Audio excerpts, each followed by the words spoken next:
Olá, boa noite, pessoal. Voltando aqui ao Instagram depois de um mês, né, que a gente fez aí de sabático para descansar um pouco. E hoje nós vamos fazer uma live importante, uma live interessante com a professora doutora Tânia Levada.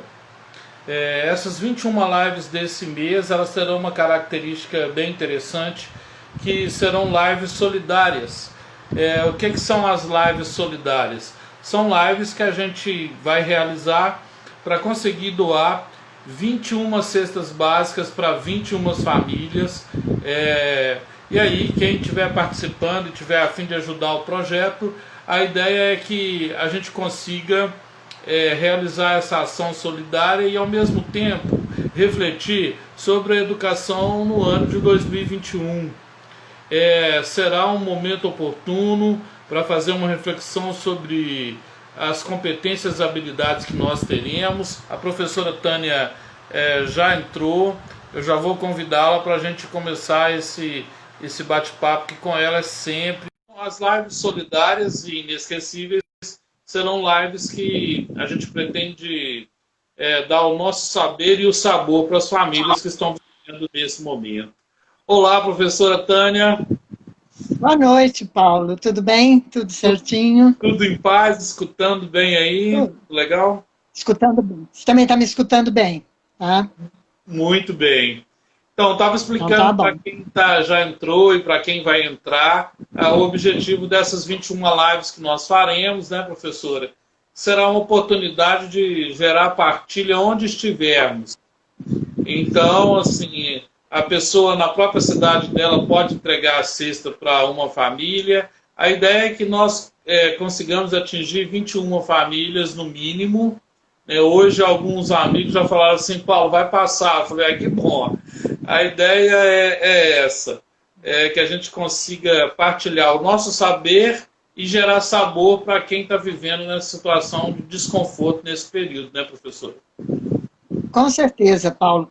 Aqui nós temos um pessoal que mora num terreno há muitos anos, um terreno que ninguém sabe de quem é, e que eles estão sofrendo uma ação da prefeitura para que sejam retirados de lá. Tem hortas, tem tudo, né?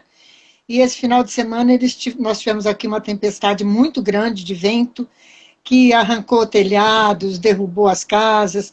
Então, eles estão precisando muito. Eu vou direcionar a minha ajuda para eles dessa vez, porque eles realmente estão precisando muito. Todo tipo de ajuda. Agora, a fome é duro, né? Quem está com fome não quer saber de telhado. A verdade é essa. Então, Quem tem vamos fome direcionar tem essa parte para pressa, eles. né, professora? Tem pressa. Não pode ser para ontem, né?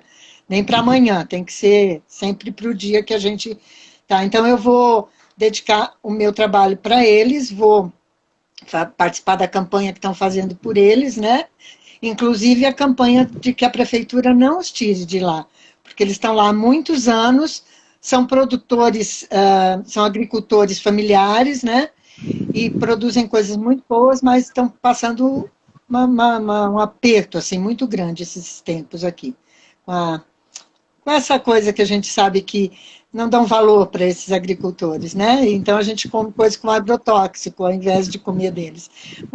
Mas vai dar certo e eu vou ajudá-los, se Deus quiser. Que legal. E aí, daqui de Belo Horizonte, eu quero fazer um apelo também para quem mora aí em Ribeirão Preto e nas adjacências para ajudar essa comunidade. Vamos replicar esse vídeo que será gravado também no YouTube para ver se a gente consegue engrossar o movimento por aí. Ai, se Deus quiser. Nós temos bastante gente trabalhando por eles, assim, para mantê-los lá, né? Porque senão eles não têm para onde ir, a verdade é essa. Então, vamos trabalhar por eles, sim, porque eles merecem. Se chama comunidade Reino Feliz, qualquer coisa assim com feliz, comunidade feliz, enfim, é um pessoal muito trabalhador, muito trabalhador. Vamos batalhar por eles, sim, se Deus quiser. Tá Vamos bom? em frente. E aqui em Minas a gente vai continuar. Professora, você viu a dinâmica dessa live, né? Uma pergunta-chave, né? A educação tem fome de quê? E você vai tentar, vai responder para a gente o que for possível, tem fome de formação continuada. Então, a primeira pergunta não pode deixar de ser: por que você escolheu esse tema? Olha, Paulo, por todos os anos que eu tenho de escola, de sala de aula, de coordenação de orientação educacional, que era o meu cargo, eu vejo assim, o professor, quando ele entra dentro de uma sala de aula, ele traz na ideia uma coisa que ele aprendeu lá na faculdade. Tá? Todas as teorias, todas as coisas muito bonitas. Na verdade, quando ele põe o pé na sala de aula, ele percebe que aquilo vai ajudar, mas não é o fundamental. O fundamental é o dia a dia, é o aprender constante, é o pegar aquela teoria que você aprendeu, que você decorou muitas vezes, né, os princípios, e colocar em prática. Esse colocar em prática, que eu falo que, além de ser uma dinâmica, porque a educação ela é extremamente dinâmica, né, ela vai mudando formas de abordagem, ainda é muito penoso para o professor fazer isso sozinho. Né? Ele precisa estar se renovando sempre. E a única forma que eu vejo de renovação de saberes é pela formação continuada, é pela troca de ideias, é pelos grupos se ajudando, é trocando experiências. Isso só é possível se a gente incentivar essa formação continuada, que é uma formação em serviço, a partir de problemas que estão dentro das escolas, dentro da sala de aula, junto com aquele professor, e que muitas vezes a solidão da sala de aula deixa ele fica um pouco descrente, fica desesperado, não sabe como resolver uma situação, que trocando ideias de formação, numa formação, a gente busca outras formas, e esse professor se sente amparado. Eu acho que o fundamental da formação continuada é esse amparo que a gente pode dar para o professor, e que, discutindo problemas, discutindo ideias, discutindo outras formas, desculpa, de abordar uma determinada coisa, ele pode se sentir muito mais seguro para fazer as coisas que ele deve e que ele gostaria de fazer. Tá? Eu sinto a sala de aula, assim, sem essa troca, uma solidão muito grande. A gente dizia antigamente, você entra na sala de aula, você deixa os seus problemas na malinha na porta e entra. Não é assim. Quando você entra numa sala de aula, você pode deixar os seus problemas pessoais para fora, mas você pega a outra mala com os problemas que você tem ali na sala de aula. E essas questões dali da sala de aula, a gente tem muito mais tranquilidade se você tiver uma troca. E essa troca, para mim, chama-se formação continuada. É todo dia, é todo tempo, de tempos em tempos parar tudo e refletir, com profissionais que estejam dispostos a fazer isso, com gente que possa ir à escola com outras ideias, enfim, sair daquele mundinho da escola e ampliar. Isso traz muita coisa boa, muita segurança para o professor. E isso está sendo um pouco, até agora, por conta da pandemia, né? A gente sabe que estão as coisas mais difíceis, apesar de você fazer isso online, e a pandemia é um ótimo exemplo, né, Paulo? Quantos de nós, no começo dessa pandemia, não sabíamos nem entrar para fazer uma live? Isso deveria já estar previsto, porque nós vivemos num mundo de tecnologia. Então, sabe, essa formação, você vai aprendendo, você vai trocando com alguém, você pergunta para alguém, como é que eu faço para entrar no Google? Como é que eu faço para entrar no Meet? Como é que eu faço para entrar em tantas plataformas que tem aí? Isso também é uma formação continuada. Isso foi muito necessário agora, muito, demais, porque nós acabamos nos juntando e conseguindo elaborar um trabalho a partir desse aprendizado construído em conjunto, né, Paulo? É isso que é o principal. Professora, pela sua experiência, 2020 começou assim, março, todo mundo falando, não, vai durar pouco, e nós já estamos aí no segundo dia de dezembro, aproxima-se o Natal, professores exaustos, né, professoras exaustas, e a pergunta que todo mundo está fazendo, quais as tendências para 2021? Se Olha, você eu vou acrescentar fazer um roteiro, assim, 5 itens que você acha que são fundamentais para 2021, assim, para a formação continuada de 2021, do mundo que a gente quer chamar de pós-pandêmico, mas agora com essa primeira onda alongada ou segunda onda para algumas cidades, como é que a gente vai organizar a educação pública e privada, hein? Olha, eu vou acrescentar nesses seus professores e professoras exaustos, os alunos. Eles também estão exaustos. Eles estão cansados, eles não querem, eu vejo aqui a minha experiência, não querem mais entrar, não querem, acham que está ficando chato, porque está se prolongando demais, né? Agora, no pós-pandemia, o que, que nós vamos ter que fazer? Eu acho que, em primeiro lugar, Paulo, a gente se apropriar dessa forma de conversar. Então, assim, existe a possibilidade de você atingir muito mais lugares mais distantes, lugares mais complicados, através da tecnologia. Então, eu acho que essa formação continuada, a partir de lives, a partir de pequenos cursos, não longos, pequenos cursos, troca de ideias, você se colocar em contato com as escolas, eu acho que isso é uma coisa que vai permanecer e é uma coisa que vai trazer uma dinâmica um pouco diferente, até para a formação continuada, porque ela vai poder ser muito mais constante do que você ter que se deslocar até um determinado lugar para fazer. Então, eu acho que essa possibilidade de videoconferência, de grupos de debate, ela vai se fortalecer no pós-pandemia, né? Uma outra coisa que eu acho é que agora a gente vai ter que, acabando, né, voltando às escolas a trabalharem no presencial ou no híbrido, eu acho que o sistema híbrido também é uma coisa que está se impondo, está se colocando, e está se colocando como uma coisa importante, que a gente não via isso antes demais, né? A gente via assim, como uma forma de usar uma coisa. Não, hoje a gente vê que o ensino híbrido, ele é importante, ele enriquece. Nós vamos ter, nós como formadores aí de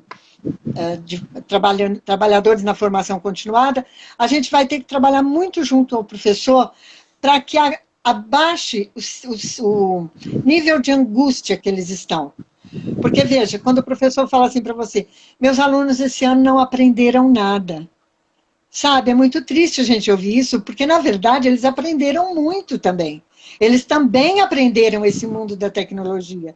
Eles também aprenderam a trabalhar com a responsabilidade que a individualidade trouxe. Eu tenho que fazer porque eu vou ter uma aula.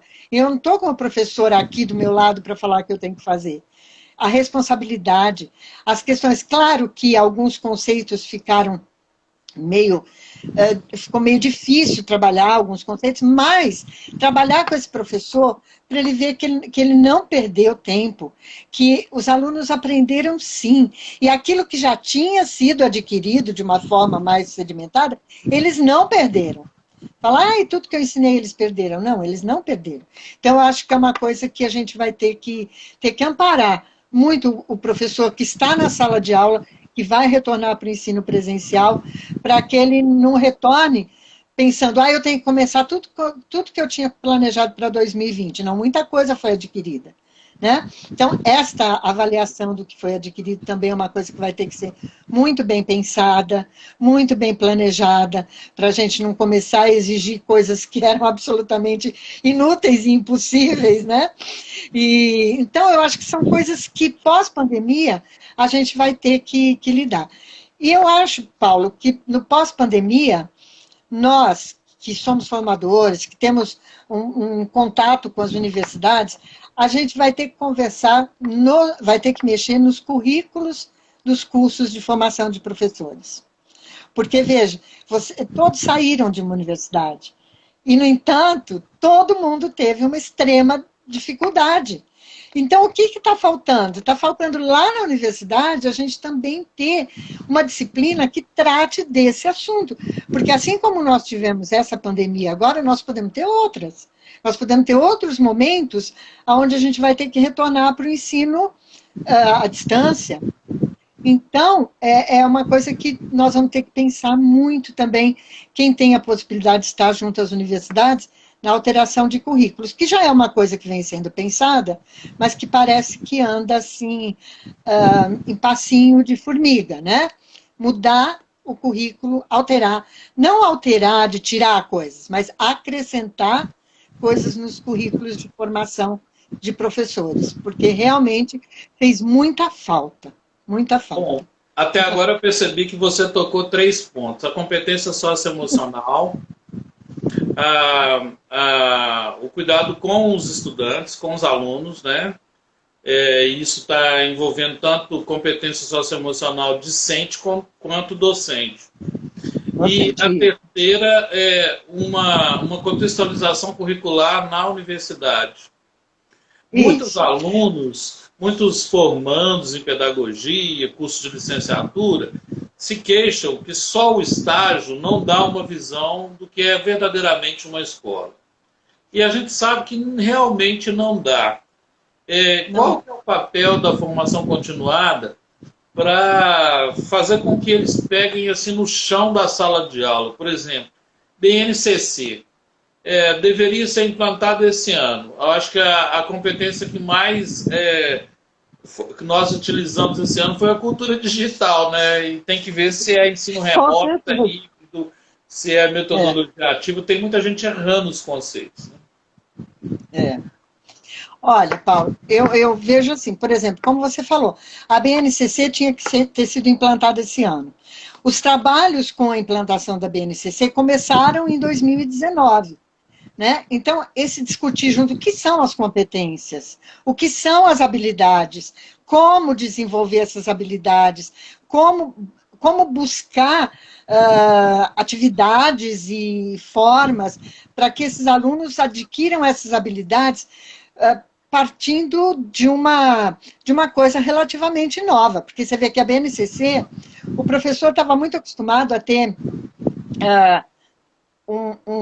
para ter documentos onde tivesse o objetivo, as técnicas e como você ia avaliar. A BNCC não traz isso. Ela traz ali as competências, né, gerais, o conteúdo e as habilidades que você vai desenvolver. Como você vai desenvolver essas habilidades? Este como faz parte da formação continuada. Eu acho que ajudar o professor nesse momento a sair do ensino tão tradicional e partir para uma coisa que leve a uma dinâmica diferente, esse é o papel da formação continuada, é discutir junto com ele.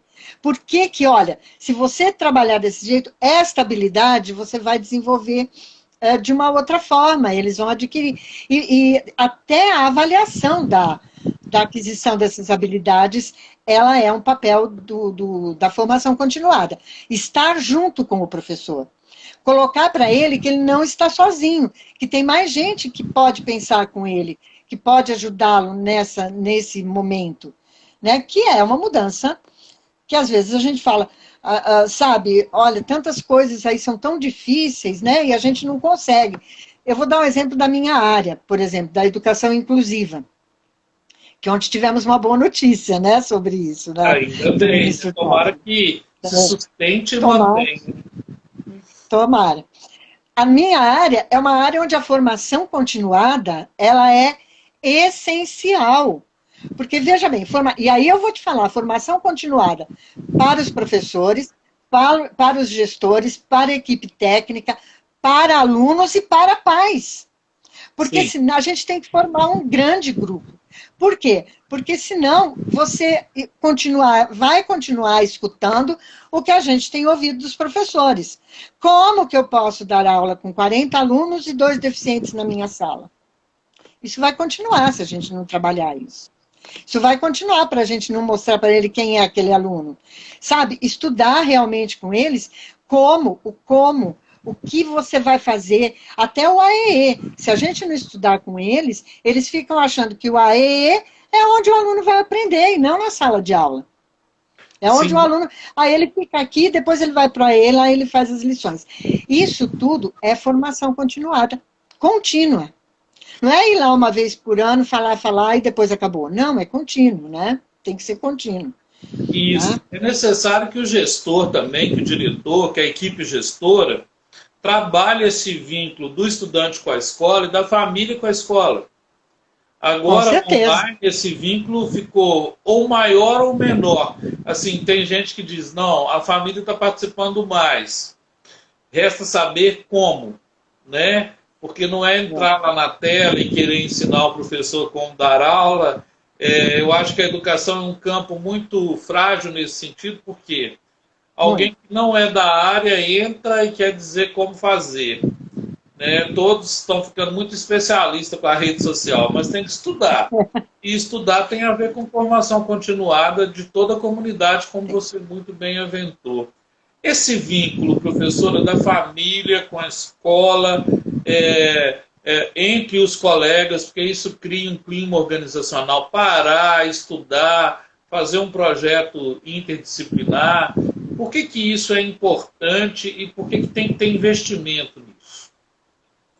Olha, eu acho que, por exemplo, toda escola tem que ter um projeto político-pedagógico, na verdade, que deveria ser construído com toda a equipe, já é o primeiro passo. Sim. O que acontece? O projeto político-pedagógico, normalmente, com raríssimas exceções, não vou falar que todo mundo, mas com raras exceções, eles sentam o diretor, o coordenador e montam o projeto e ninguém fica sabendo. Esse projeto político-pedagógico ele tem que ser construído por toda a comunidade escolar, inclusive pais e alunos. Por quê? Porque é uma forma de você criar uma apropriação, eles vão se apropriando daquilo. Né? Então, começar por aí. Começar assim, vamos sentar todo mundo, vamos tirar uns dias, assim, aqueles dias de planejamento, vamos montar o nosso projeto político-pedagógico. E esse projeto político-pedagógico é de todos. E aí vai entrar as questões, como você está falando, dos projetos que vão de primeiro, da educação infantil até o 9º ano, os transversais, vão entrar os específicos, vai entrar tudo, a escola vai ter uma cara de todo. Como que a gente vai evitar a interferência dos pais na aula? É mostrando para eles como esse trabalho é feito, Paulo. Porque, veja bem, o pai aprendeu, normalmente, um pai de 30, 40 anos, ele aprendeu há 30, 40 anos atrás. Então, a forma como você aborda o conhecimento hoje é bem diferente do dele. Só que, para ele, pai, que não teve uma evolução na educação, não digo uma evolução nas questões conceituais da educação, para ele, o melhor é aquele jeito que ele aprendeu. Porque ele aprende. Olha, vou te dar um exemplo assim claro do que eu estou falando, que está ficando meio confuso. Nós temos uma cartilha que 90% de nós foi alfabetizado com ela, que é a cartilha Caminho Suave. Tem gente que Sim. até hoje enaltece a Caminho Suave, tem gente que odeia, mas enfim. Ela é ruim? Não, ela não é ruim. Só que ela foi boa para me alfabetizar há um tempão atrás. Hoje eu posso usar Caminho Suave? Posso. Com outra abordagem, com outra forma de abordar aquilo que está ali, uma outra maneira de fazer. É a mesma cartilha, só que com uma outra abordagem. Um pai que foi alfabetizado com o Babebi-Babu, vovô viu a uva, a patanada, enfim, ele acha que essa é a forma certa. Então ele não vai aceitar, ele quer dar palpite, porque ele vai falar, meu filho não está aprendendo nada, ele está escrevendo tudo errado. Você fala para ele, olha, pai, não é bem assim. Ele está escrevendo, mas nós estamos trabalhando todos esses erros na sala de aula. Para ele, isso entra por aqui, sai por aqui, se ele não entendeu o que você está fazendo. Vai falar, meu filho escreve cachorro com X. E para ele, o cachorro com X está errado. Quando a gente sabe que a partir desse erro, você busca formas de trabalhar a questão ortográfica. Então, ele está ainda naquele tempo, porque ele ficou naquele tempo. E o pai que é professor é pior ainda. É pior ainda. Porque ele gosta de dar palpite, porque o jeito dele trabalhar é diferente. Então ele vê um professor trabalhando e fala, não é bem assim. Sabe, vamos conversar. E aí ele começa a criar uma confusão na cabeça do próprio filho dele, da criança. Porque a criança ouve uma coisa da professora, ouve uma coisa do pai e não forma nada. Então, por isso que eu falo, nessa formação continuada, tem que reservar um espaço para ser conversado com os pais, com as famílias, com os responsáveis, né? No caso. Eu me lembro, vou contar um caos para você, igual eu falo Minas, eu vou contar um caos. Olha, Eu lembro quando eu era orientadora, eu fui numa sala de aula que estava com um problema com uma mãe de aluno, porque a professora tinha dado uma atividade onde ela ia estudar o nome das crianças. Então, ela pediu para eles perguntarem em casa por que daquele nome, como é que tinha surgido, quem que se tinha alguém na família que tinha aquele nome. E a mãe ficou muito brava. E ela estava na sala de aula da professora com as duas mãozinhas na cintura, assim, bem tipo sucareiro, e falou, eu quero saber por que que só está querendo saber da minha vida. Minha vida mando eu. O que acontece? Eu sentei com ela e falei, não é isso, ela está trabalhando assim, assim, assim. Ela vai partir. Ah, bom, então ela não quer saber da minha vida. Não, ela não quer saber da sua vida, ela quer saber do nome da criança, porque neste momento ela está trabalhando essa questão de quem sou eu, como é que eu surgi, quem sou eu. Então, veja, numa explicação simples, a mãe entendeu. E acabou o caso com a professora. E ela deu as informações que precisava, esse que é o principal, né? Então, veja, formação continuada é para todo mundo, não é só para quem está no chão da sala de aula, o professor, é o gestor, é o servente, é o cozinheiro, todo mundo precisa, porque todo mundo está dentro da escola, e todo mundo tem que ter a mesma linha de trabalho, não trabalhar da mesma forma, mas ter o mesmo alvo, né, na coisa. Todo mundo. Então, se você tem, por exemplo, vou falar da minha área de novo, uma criança autista dentro de uma sala de aula, e você conseguiu trabalhar com esse professor, que ele tem que ter uma rotina, que ele não pode falar alto, que, enfim, uma série de coisas que a criança precisa, ele vai para o recreio, chega lá, o inspetor de alunos grita lá de longe, ô menino, pronto, acabou o trabalho. Então, esse inspetor também tem que participar. A formação é para todos, é para todo mundo, e de tempos em tempos, ela tem que ser refeita, renovada, avaliada, para a gente ver. Naquele momento estava assim, vamos ver como é que está agora. Vamos ver a partir de agora o que nós vamos ter que abordar. Então, é uma coisa contínua, né? Que eu sinceramente, eu não... Eu vi muito quando eu estava em escola, né? E a gente tinha um grupo aqui em Ribeirão de coordenadores e orientadores que a gente tentava fazer isso. Mas é um trabalho que, normalmente, a nível governamental, ele não é valorizado. Não existe verba, não existe lugar, não existe horário. Então, você tem que lidar com todas essas coisas que são extremamente complicadas, sabe? De espaço para ir. Professora Tânia, falando de rotina, professor não tem o mesmo salário, mas é igual médico, né? Ele pula de uma escola para outra, assim como o médico no Brasil pula de um hospital para o outro. É interessante que o médico se gradua e todo mundo chama de doutor. O professor faz doutorado e o pessoal quer saber mais do que ele. Bom, é Brasil, é Brasil.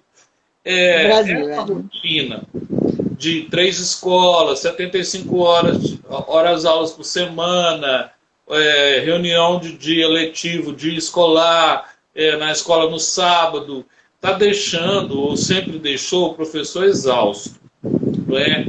Aí, a formação continuada fica relegada a outro plano, porque o professor vai dizer assim, poxa, eu estou muito cansado, eu estou exausto, e aí você tem faltas no momento de formação continuada, você tem, falando da educação pública, muita gente de licença médica, porque realmente está deprimido, pessoas que sofrem de diversos transtornos, educadores, né? E a comunidade toda precisa ser formada. A comunidade educativa para dar um encadeamento educacional, para realmente ela ser uma comunidade educacional, da zeladoria até a diretoria, o povo tem que estudar. Porque a realidade de infância e de juventude está mudando muito rápido, os costumes, os hábitos, a forma de falar. Por exemplo, antes um professor falava assim, e aí, seu pai não te deu educação? Não. Se ele falar isso hoje, a maioria das crianças são filhos de mãe solteira, isso vai gerar um trauma. E muita gente chama isso de frescura, mas não é. As linguagens têm que se adequar. eu queria que você falasse um pouco sobre a comunicação não violenta para gerar uma escola sadia. Olha, Paulo, eu acho que você tocou num ponto muito importante. As coisas mudaram, a sociedade mudou, a forma de se organizar da sociedade mudou. Então, a gente também tem que se adaptar a essa forma, tá? Como você falou, nós não podemos hoje falar para um garoto, teu pai não te deu educação, porque, principalmente em escolas públicas, vamos dizer assim, mais afastadas, de bairros mais carentes, isso é extremamente complicado. Eu acho que nós temos que procurar uma conexão com o aluno, tá? Conhecer esse aluno a fundo, para você ver como você pode abordar as coisas com essa pessoa, com essa criança ou com essa pessoa. Você o professor, ele, como você falou, ele pula de galho em galho, às vezes ele não tem, principalmente o professor de sexto a nono ano, ele não tem nem tempo de conhecer os alunos que estão com ele, tá? Mas isso é importante. Isso é importante por quê? Porque ele vai, a partir desse conhecimento que ele tem do aluno dele, ele vai poder elaborar formas de abordagem, que formas que vão abordar não os pontos fracos, porque a gente tem o péssimo costume de quando você vai chamar atenção, você pega pelo ponto fraco da pessoa. Não. Você tem que abordar pelo ponto forte, que você vai puxar essa pessoa, não afundar ela cada vez mais. Eu fico muito preocupada e muito chateada quando eu vejo essas notícias de que o professor foi agredido em sala de aula, porque eu sinto que nesse momento teve um rompimento de comunicação tão grande que acabou o respeito de ambos os lados. Eu não culpo só o aluno, porque o aluno teve a ação, mas a reação, mas a ação que gerou essa reação a gente desconhece normalmente. Pode ser cansaço, pode ser estresse, pode ser falta de paciência, pode ser o professor não se sentir valorizado, porque o professor de sala de aula não se sente mesmo valorizado, ele fala, todo mundo quer que eu faça tudo e eu não tenho jeito de fazer nada. Né? Então, é nessa hora que eu falo, vamos sentar e conversar. Porque a formação continuada, ela tem que ter momentos onde você senta para todo mundo e discute temas amplos, mas ela também é aquele dia a dia que você senta com o professor na sala dos professores e fala, professor, vamos discutir o que está acontecendo, vamos ver se a gente acha uma solução. Isso também é formação continuada, é atendimento continuado, é o papel do gestor, é o papel do coordenador, é o papel do orientador educacional, é o papel da equipe fazer isso também. E, de tempos em tempos, vem alguém de fora, porque você sabe que sapo de fora sempre canta um pouco mais alto, né, na lagoa, sapinho tudo canta. Quando vem o sapo de fora, todo mundo canta mais alto, mas, que é importante, às vezes para dar uma chacoalhada naquele pessoal todo. Mas o dia a dia é fundamental. E é nesse dia a dia que a gente vai corrigindo esses erros, Paulo. E quando a gente se sente grupo, é um de ombro com o outro. É difícil? Não estou falando que é fácil. É difícil, a gente não tem espaço, a gente não tem, muitas vezes, formas de chegar, mas quando a gente chega, aí vai o papel do formador. Aí entra o papel do formador, para que esse professor que está ali participando não sinta que ele está ali obrigado, mas ele está ali participando, ele vai participar, porque você tem que dar uma forma dele, sabe, dar um up nele, porque senão você vai ter realmente, normalmente um grupo de pessoas, um dorme, porque está muito cansado, o outro falta, o outro é aquele que chega no meio, ele pega as coisas dele e vai embora porque já assinou a lista. Então, a gente cabe muito ao formador também incentivar a participação, pegar pontos que vão realmente provocar debates, e é do debate que a gente chega num consenso e numa conclusão. É difícil, não é fácil, não temos horário, né? A gente usa muito aqui os HTPs, não sei como é aí em Minas, que tem aquele horário, né, do professor, às vezes as escolas juntam os horários todos num dia só para poder fazer essas reuniões maiores. Ainda assim, a gente tem um professor cansado, um professor desestimulado, aquele professor que acha que a classe dele não serve para nada, porque eles não vão para frente dentro da concepção dele.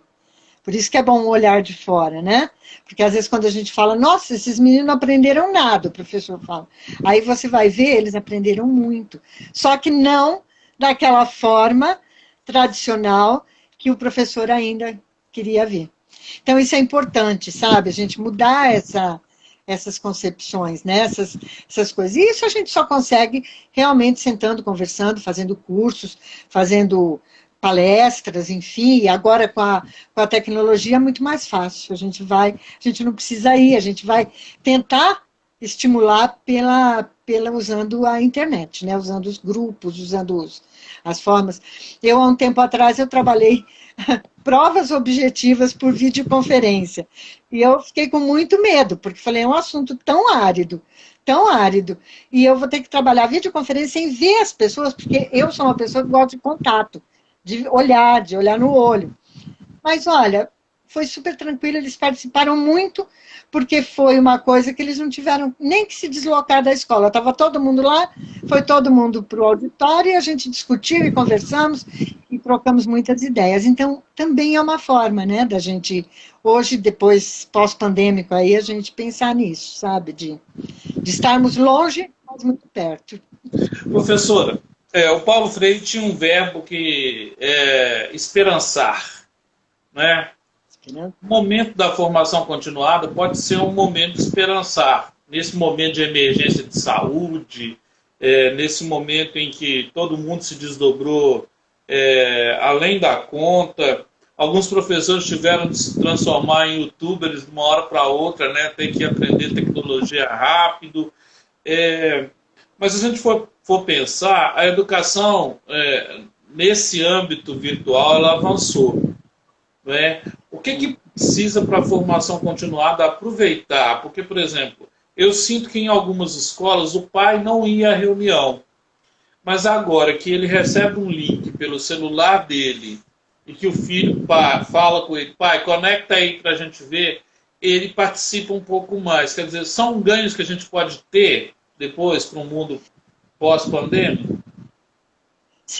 Veja bem, hoje já existe a possibilidade da gente fazer reuniões com pais via WhatsApp. Você monta o grupo da sua classe com os pais e chama e todo mundo participa via WhatsApp, sem precisar sair de casa, ou do trabalho, ou onde ele estiver. Porque, veja bem, qual a desculpa, por exemplo, de pais para não ir à reunião de pais? Eu não podia sair porque eu tenho criança pequena, eu estava no meu trabalho, não tive como chegar, eu não estava com vontade mesmo, era um horário que eu tenho que fazer almoço, enfim. Todas as desculpas mais variadas. Se você tem um grupo de WhatsApp que naquele momento você manda e todo mundo, você vai ter muito mais gente participando. Ali, única coisa que nós temos que ensinar e aprender é aprender a conversar via online, para cada um falar de uma vez, para não ficar todo mundo falando ao mesmo tempo. Então, veja, isso é uma formação continuada para todo mundo. Né? Aprender a usar um grupo. Rede social, né, professora? Precisa ter etiqueta nas redes sociais, né, no mundo virtual, né? Então, eu acho que essa questão das redes sociais tem que ser trabalhada com todo mundo, inclusive com os meninos, porque, veja, a gente tem aí 1000 problemas com redes sociais, com adolescentes especialmente. Por exemplo, eu tenho um amigo do meu filho, que tem síndrome de Down também, que outro dia me mandou um vídeo que eu fiquei horrorizada, um vídeo pornográfico. Quer dizer, o que é isso? Ele não está sendo orientado para usar a rede social. Na rede social, na tua página do Facebook, você não põe isso, nem manda como message para ninguém. Então, eles também, e não caem em conversa mole. Quantas vezes a gente já teve, Paulo, aquele jogo da baleia azul? Agora, há pouco tempo, teve um outro jogo aí dos meninos se enforcarem, de empurrar, chegar na escola, empurrar, a pessoa cair, bater a cabeça, teve até caso de morte com isso. Então, também é uma forma. Por isso que eu falo, eles também precisam. E o professor sendo informado, professor sendo informado, ele automaticamente ele consegue informar os meninos também. Porque o que aconteceu? Como que eles aprenderam a usar a tecnologia? Através da informação que foi passada pelo professor. Olha, vocês vão entrar no Meet, tem que entrar lá, tem que fazer assim, tem que ligar o som, tem que ligar a câmera, porque senão eu não te vejo. Enfim, tudo isso foi aprendido. Então, eu não vejo outra forma a não ser a gente continuar trabalhando com essa formação, que depois da pandemia, Paulo, vai ser imprescindível para retornarmos ao normal. Porque a hora que abrirem todas as escolas, a hora que a coisa voltar quase ao normal, nós vamos ter que, no rescaldo, nós vamos ter muito problema para resolver. Muitos, muitos. Professor, de professor, de aluno, de pai. Essa live ela vai matar a fome de uma família, não é? Vai. Então, vai. Possível... Acho que até mais de uma, viu? É possível solidariedade, né? Também. Eu vou fazer perguntas agora bem diretas, tá? Porque o tempo está indo. Aí você vai responder com uma frase. Pode ser? Tá ok, pode ser. Professora Tânia, como educadora, doutora, formadora, para você, como educadora, você tem fome de quê no Brasil atual? Eu tenho fome de ver as escolas se organizarem para entender a educação hoje. Para entender como é a educação hoje. Para que ela está aí hoje. Tá? Para ver esses alunos apreendendo o conhecimento. Não repetindo o conhecimento como papagaio, mas apreendendo, sabendo para que ele serve, sabendo usar. Sabe? Porque esse é o meu ponto maior. Eu acho que muita coisa a gente aprende porque você decora ou porque e você não apreende. Então, quando você não se apropria, não apreende isso, gente, no ano seguinte você já esqueceu, não é verdade? Então, minha fome é essa, a apreensão de conhecimento pela escola. A educação infantil tem fome de quê? A educação infantil tem fome de que se entendam aquelas crianças como crianças. Como crianças que têm necessidades específicas, que são crianças que estão ali, que elas precisam brincar, que elas precisam pintar, que elas precisam usar tintas, elas são crianças, e não entender como mini aluno, elas são crianças. Então, deixar essa criança ser criança na educação infantil. É um direito de aprendizagem, né, professor? Não. Eu acho brincar, que, por exemplo... Né? Brincar é um direito de aprendizagem. E o que se aprende com o brincar? É muita coisa. É muita coisa. Sem precisar botar essas crianças tudo sentadas nas mesinhas, fazendo papel. Gente, para com isso. São crianças. Crianças que têm que brincar, que têm que trocar, que têm que conversar, têm que cantar, têm que fazer uma opção de coisas.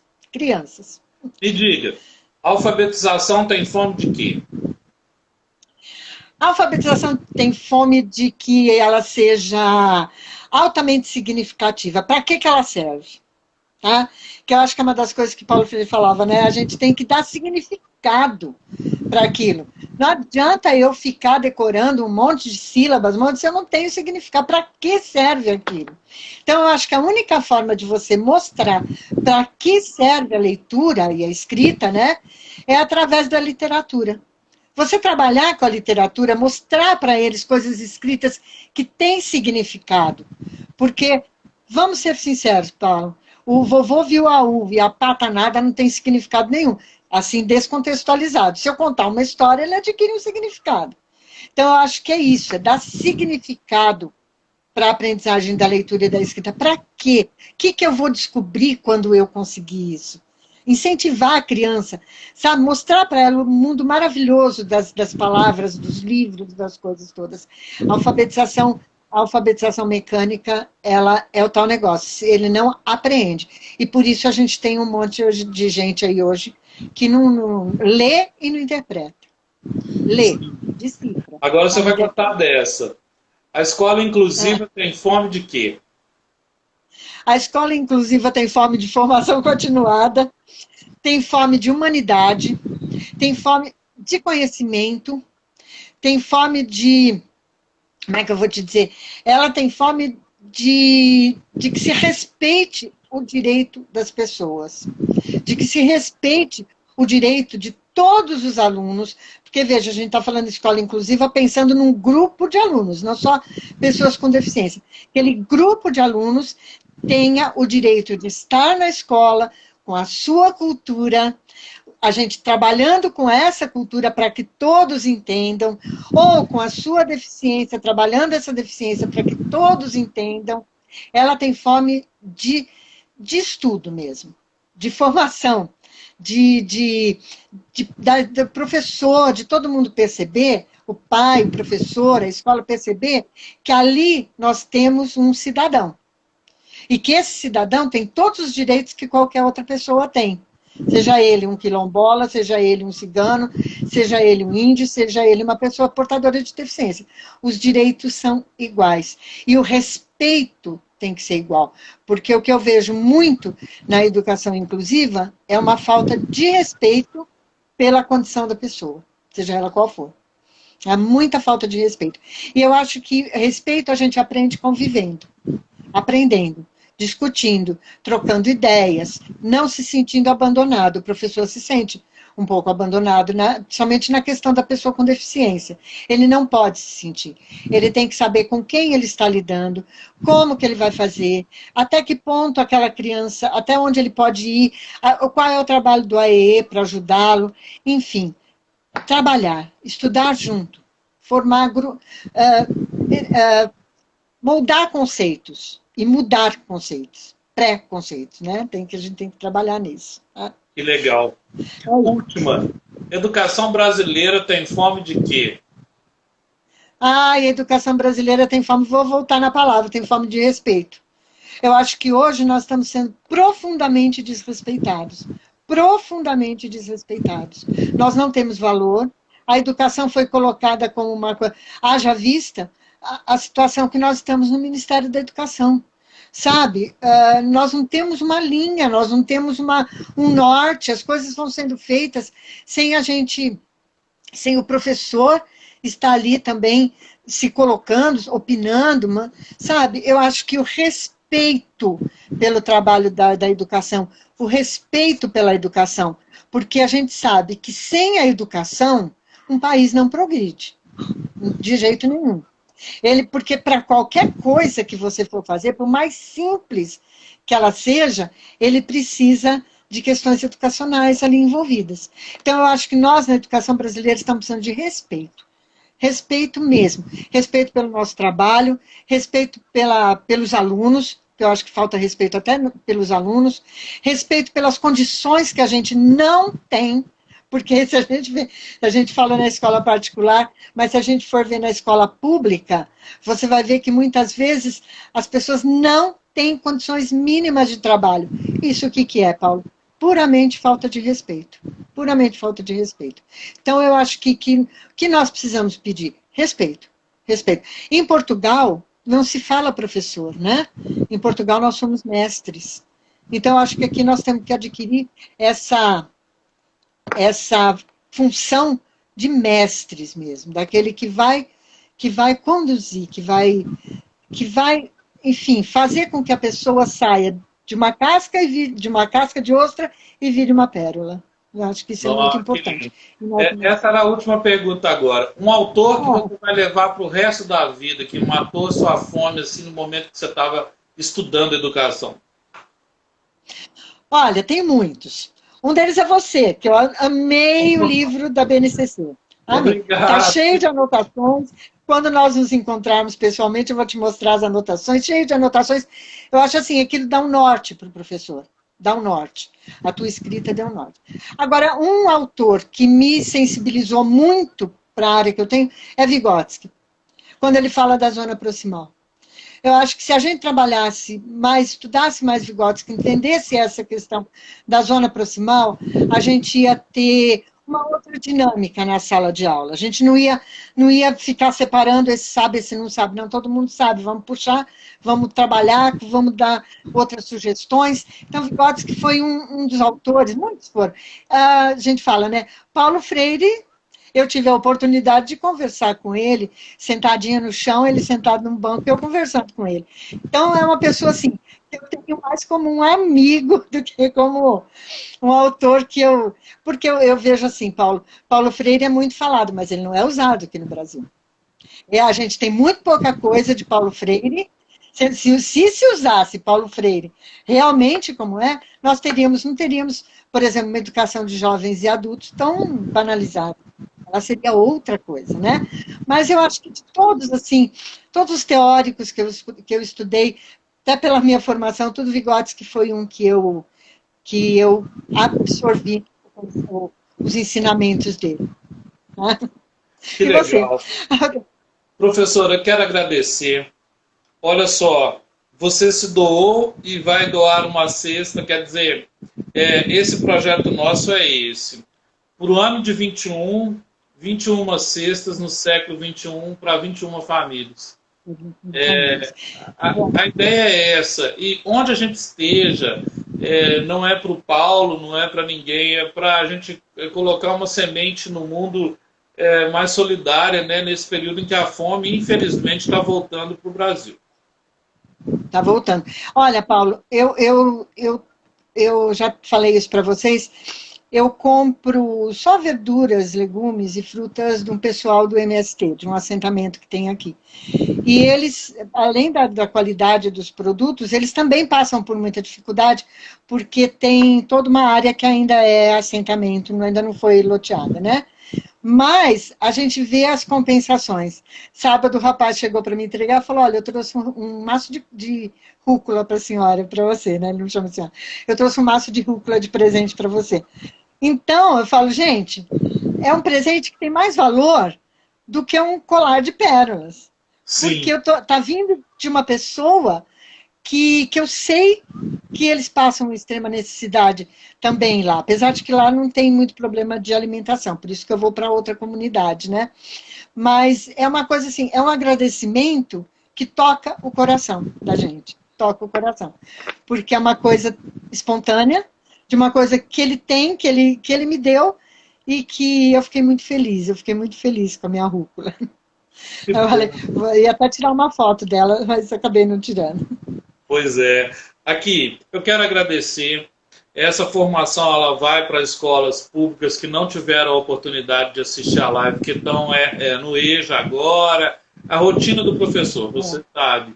Então, para nós, importa pouco o público que está aqui. Hoje, uma pessoa que eu convidei, ela falou, dá muito público. Eu disse, olha, acho que você não está no perfil da live, não. Se você está querendo, assim, a gente é constelação, não é estrela, graças a Deus, né, professor? Graças a Deus, graças a Deus.